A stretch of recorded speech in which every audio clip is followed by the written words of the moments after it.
I'm Nathan. And we are Notes. That's right, guys. We are here at the Topeka Performing Arts Center where we're going to see one heck of a great show. What show is it, Nathan? We are going to see Star Trek: The Ultimate Voyage. That's right, guys. It's 50 years of Star Trek. It's the 50th anniversary. Can you believe 50 years? It's been a good 50 years. Amazing. Of Star Trek from the 60s all the way to today, where we've had great movies, television series. This here is a gathering of the Trekkies. Definitely. We've already seen some great cosplay. We're going to show you guys later. And you know what's also incredible is that this show is going to be all the music from the last 50 years, along with clips from TV shows. Orchestrated. Yes, it's going to be a fully performed, orchestrated piece. And we're excited to see it. We're going to show you some great stuff with all the people showing up in costume for this event. So stay tuned, guys. Hey guys, we're in the lobby here at the Topeka Performing Arts Center, and oh my, the show is getting ready to start here soon. Earlier we got to the back. We had an amazing time with the backstage tour. It was phenomenal. We got to meet the managers of the tour. We got to meet a few of the artists.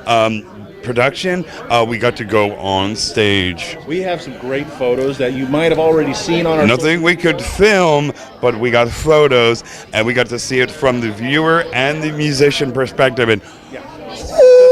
You already seen them up on the website or on the social media, and now you know what they're for.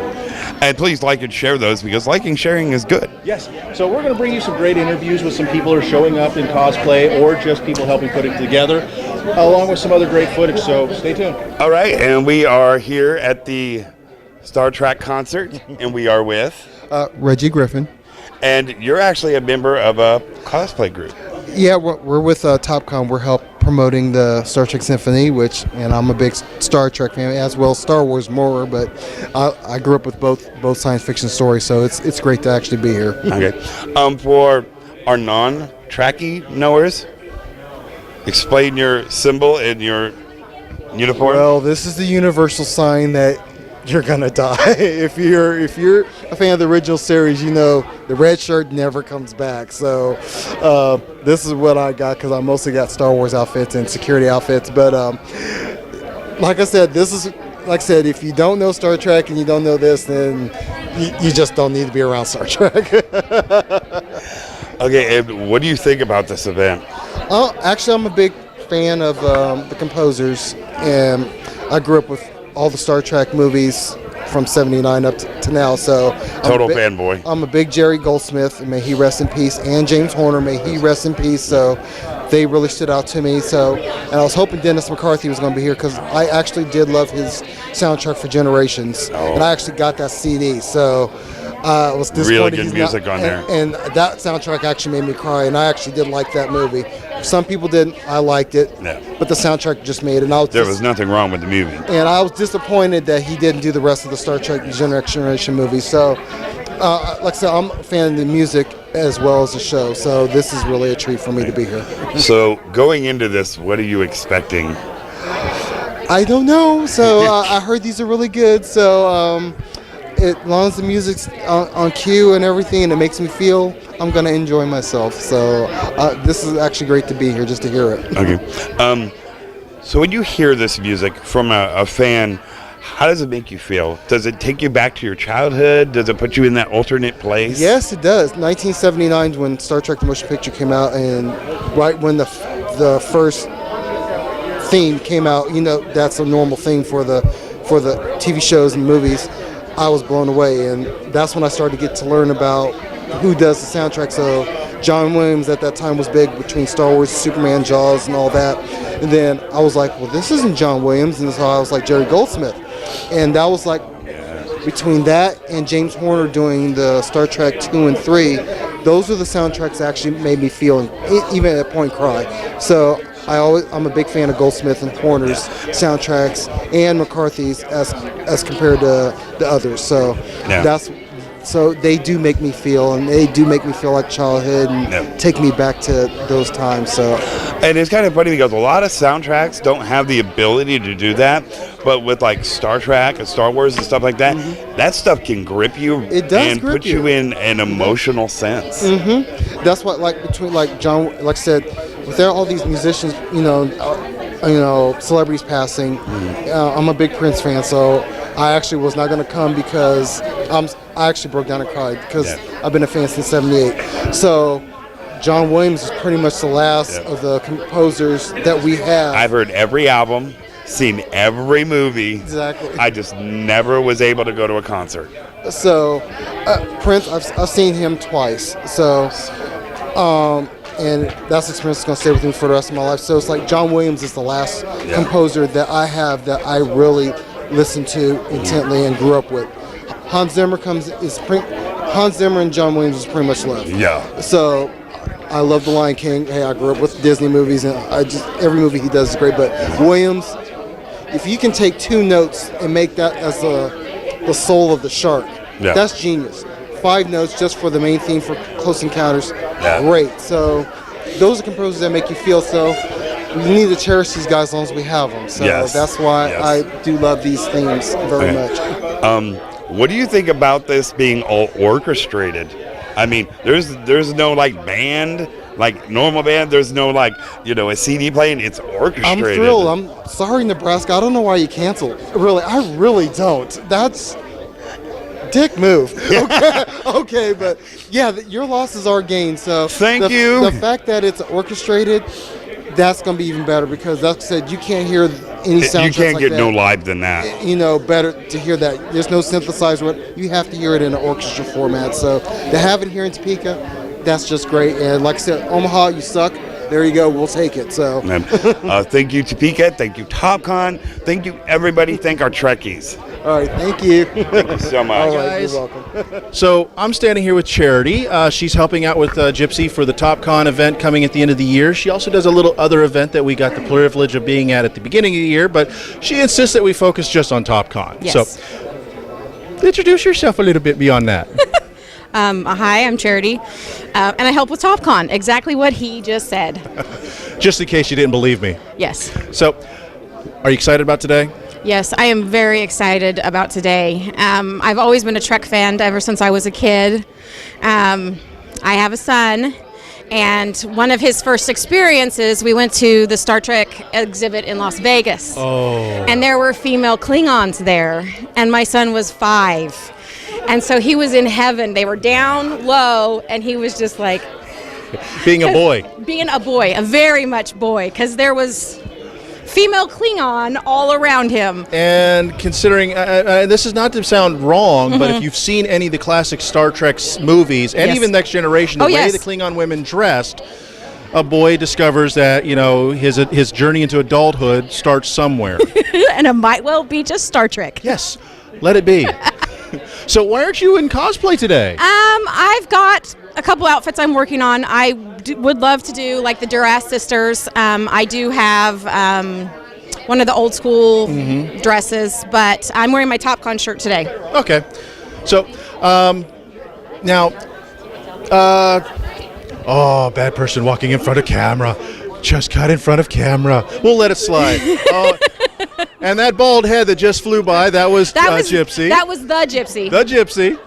So, anyways, I hope you enjoy the show today. Thank you. It's going to be a lot of fun. The orchestrated music, the set, it was fabulous. We was in there earlier for the tour. Oh, really? Awesome. Yeah, we got to see it, and I want one of those. this is mine. I can't share I'm jelly. it. I can't share it. I'm sorry.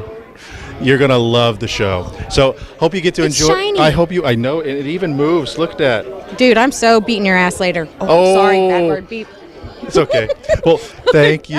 We'll see you later. All right, so bye. I'm here with a gentleman who is a member of Starfleet. Really? Starfleet? Yes, an admiral, no less. Introduce yourself, please. I am Admiral James Herring. I've been a member of Starfleet International for 30 years. So now, I used to be a member of Starfleet. I know, we got to get you back in. You do. Tell me about Starfleet. Pretend I don't know anything. Okay. Well, Starfleet International was formed in 1974. So we've come a long way. We've been around. We are a 501(c)(3) nonprofit organization based out of North Carolina. And each chapter is based along the line of a starship. Trying to get this chapter here in Topeka. There's one in Wichita, Lawrence, Kansas City. My chapter is the USS Missouri. And the chapters get together usually at least once a month, sometimes more. Go to restaurants, go play putt-putt, go to astronomy, come to conventions, do things like that. Basically, it's a way to have fun with people who like Star Trek, but also who like Walking Dead, Doctor Who, Harry Potter, you name it.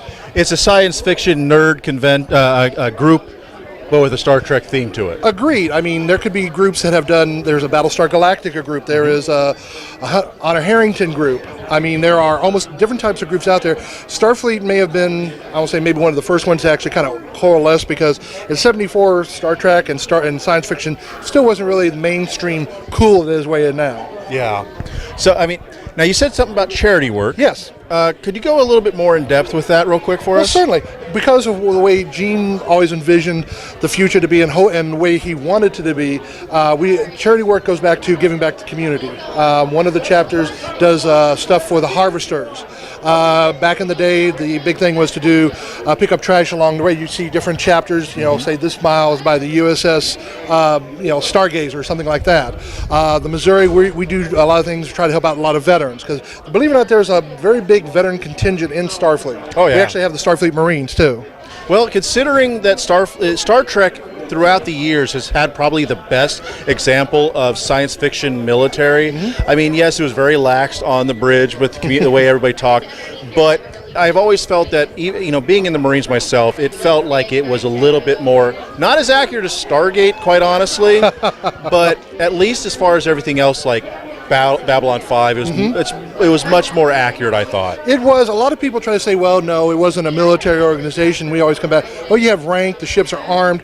I don't consider it more like the U.S. Navy, but more like the Coast Guard. Well, even the U.S. Navy does have scientific vessels out there, and guess what? They do have some protective armament because of the off chance that they could go and be somewhere that they shouldn't be or need to be. In harm's way, yes. Exactly. So, but it's just amazing to know that there is a huge fan organization out there that does so much, whether it's just for the community itself or, actually just for themselves, because sometimes just being part of the organization is a charitable thing for oneself because it gives community. It is so important. And the other thing about this is we are actually worldwide. We have chapters all over the world, from Australia.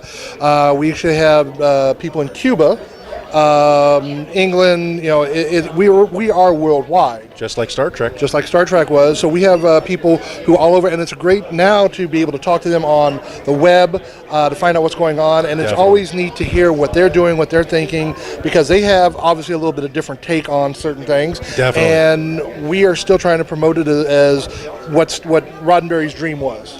Now, how can one find information on Starfleet and membership? That's a very good question. I'm so glad you asked me that. Of course, we're on the web at www.sfi.org. And when you go to that, you want to go to find the different regions. And because we're currently in Kansas City, or Kansas, we are in Region 12, which encompasses Missouri, Kansas, Oklahoma, Arkansas, and Illinois. But not Nebraska. Not Nebraska. Well...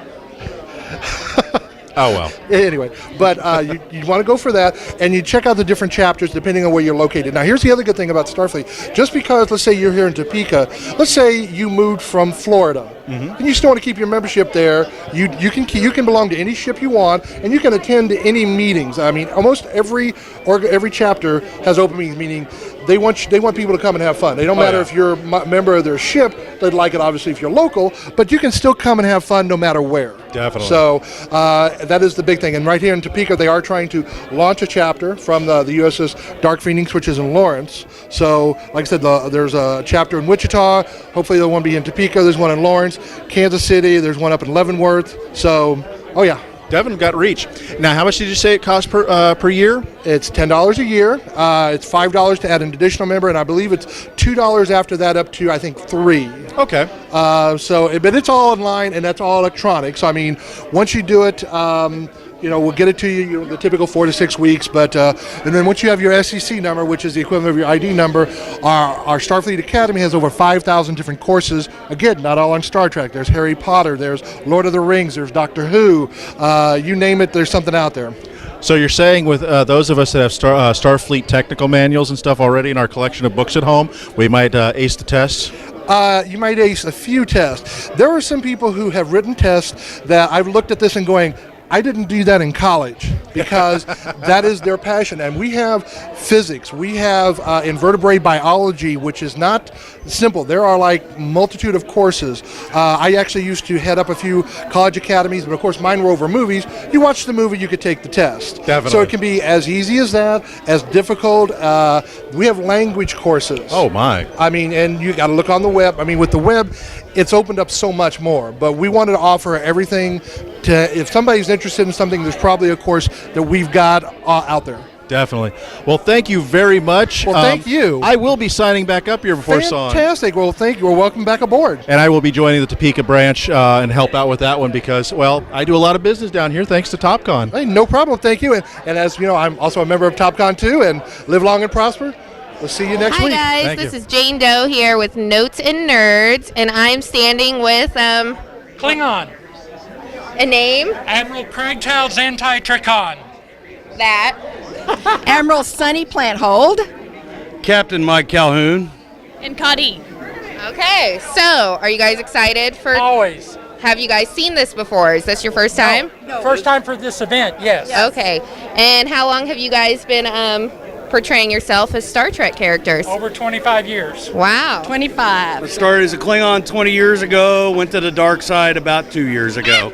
I like the dark side. About 8 on my end. Wow. All right. So do you guys make all of your own stuff, or Most of it, yes. Yes. really? Yes. That's impressive. So I want to know about your prosthetics. How long? Rubber latex. Rubber latex. And when I take it off, it goes on a styrofoam head so it stays good. Same with yours? Do you guys use like spirit gum, or how is that? No? It just hooks under the eyes on me, and I've got a hairnet in the back. Wow. Mine is foam latex. Oh, I really? do use liquid latex and spirit gum. That's what I use for my latex ears, so I I use wasn't. natural beauty. She's got a lot of it. Mom is. So, what drew you guys to Star Trek, like, in the first place? Do you remember a defining moment where you were like, this is forever? I grew up with the original series and just transitioned to all the other series. Yeah, what was your favorite? Episode? Day of the Dove. Okay, good one. And what started you? Started as a kid, got hooked, and been on it ever since, and I love it all. Good Love it answer. all. Started as a youngin' with the original series. The fight scene between Kirk and Finnegan hooked me, and that was one of my. But I got to go with either Day of the Dove or the one with Mark Leonard. Yeah. The Romulan episode. But it hooked me from the beginning, and I love them all. My father kind of got me started into all of this, and it kind of went crazy, so here we are. But I got him started into the cosplay side of things now, too, and so he comes to these as much as I do. Can't pick any one episode, but I'd have to go with DS9 as my favorite series. Wonderful. So, the ultimate question, who's everyone's favorite captain? Oh, Captain Krug of the Klingons. Jean-Luc Picard. I agree. James Tiberius Kirk. I think that varies on what kind of mission you're going. You know, if you're going to go party and have a good time, you want Kirk. But if you're going to go kick some ass, you need Picard or one of the Klingon captains. Team Picard. About Cisco. Oh, Cisco was a unique captain, and I'd go follow him into battle anywhere. Oh, yeah? Okay, well, are we good? Okay, that was the end. And hey guys, we are here with Gypsy and his wife, Debbie, and they had the TopCon, and they had a big part to do with this. Small part. Just small part. We helped. Yeah, that's not a small part. What do you guys think of it? It was awesome. I loved it. It was well worth all the time and trouble that it took to go out there and promote it because, well, hell, time and trouble? Nah, it was fun to promote it. Have you ever experienced anything like that before? An orchestrated concert to that momentum? Yeah. Trans-Siberian Orchestra. Well, yeah. Yeah. That's pretty good stuff right there. So why were you so involved to do this? Well, what happened was the opportunity came up for Topeka to get this concert because Enid, Oklahoma canceled. So... Too bad for you. Yeah, too bad for Enid. Yay for us. Yes. Anyway, what happened was the people here at TPAC, Venue Works, they contacted Edie Smith from downtown Topeka Incorporated, and they said, we need help getting this promoted. We don't have long to get it promoted. Do you know anyone in the geek community? And Edie says, well, as a matter of fact, and she says, you want help promoting that, you need to get Gypsy. And holler at him and his team, and here we are. I will have to say, you are good at what you do. You are good at being a promoter. I have a little experience. Small. He dabbles. I dabble. You dabble. Yeah, I dabble. Now, I see that you brought the TopCon table. Yeah. Isn't it awesome?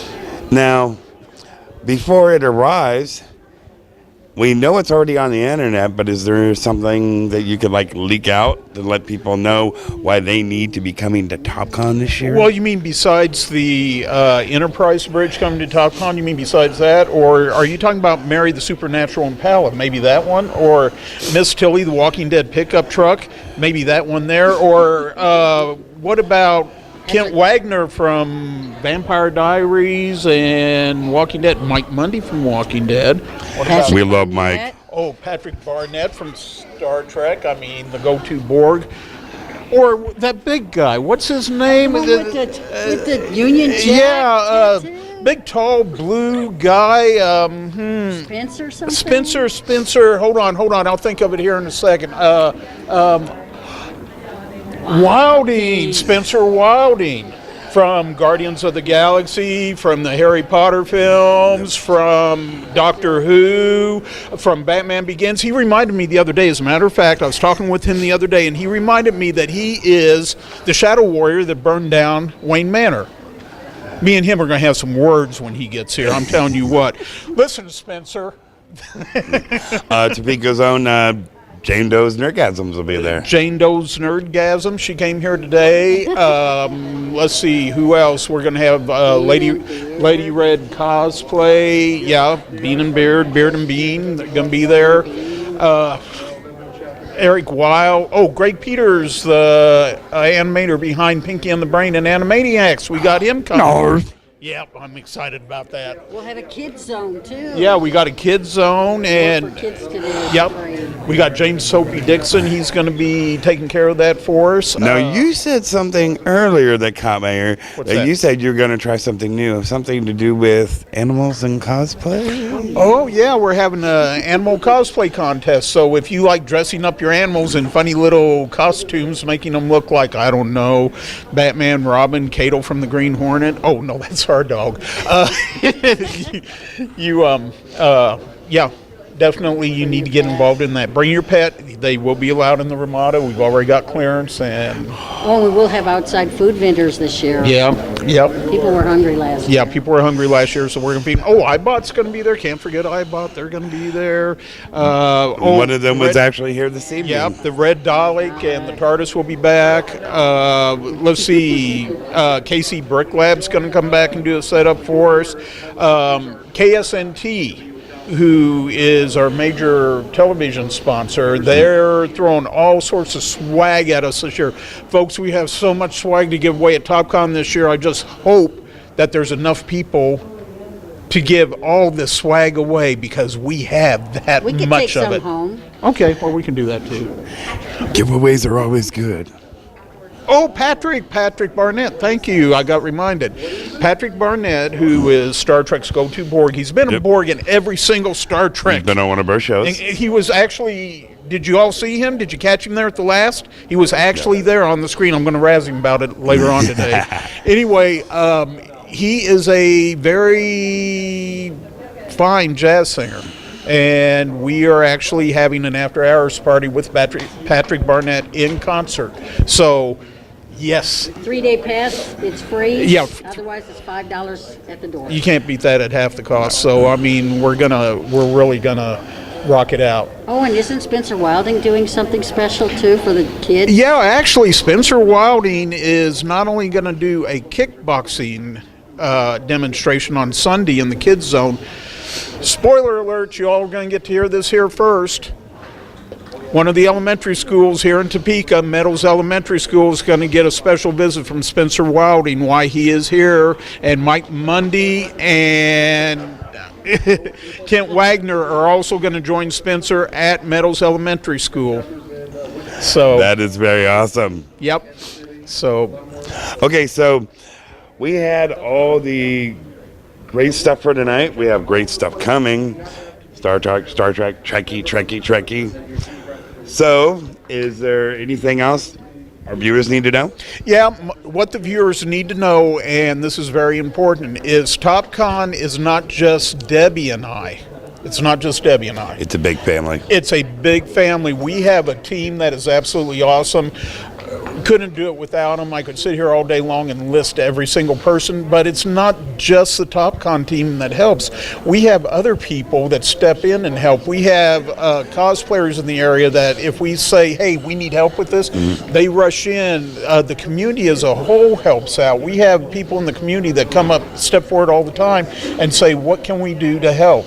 TopCon has turned into not just Topeka's con, it's turned into Topeka's family, and family comes together at least once a year, but in this case they come together at least once a month and sometimes more to make sure that TopCon is a success. And I can't thank not only my team members but the people here in Topeka more than enough for everything that they do for us. And we have something very special for you. Step in here, Eric.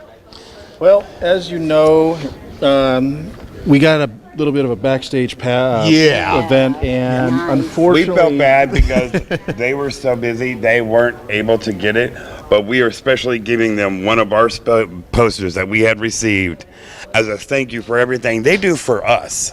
That is awesome, and that will hang in the brand new Afterglow Gaming Center that opens here in the middle part of May. We will have that framed and hanging in the Gaming Center. Awesome. and it is autographed, by the way. So Awesome. real Thank you, autographs. guys. Go ahead, honey. There you go. Thank you. So they're real autographs, not fake ones? Yes. Awesome. They didn't make them up. They're not the machine style. They're actually written on there. Wow. Awesome. And Notes and Nerds, and I'm sure as well as Topeka, want to thank you guys for everything you do, and the family of all our cosplayers, all our vendors, people from Empower. We want to thank them for everything you guys do. Thank you so much. Awesome. Thank you. Appreciate it. Appreciate it. Thank you so much, Debbie. Appreciate it. And the microphones are on.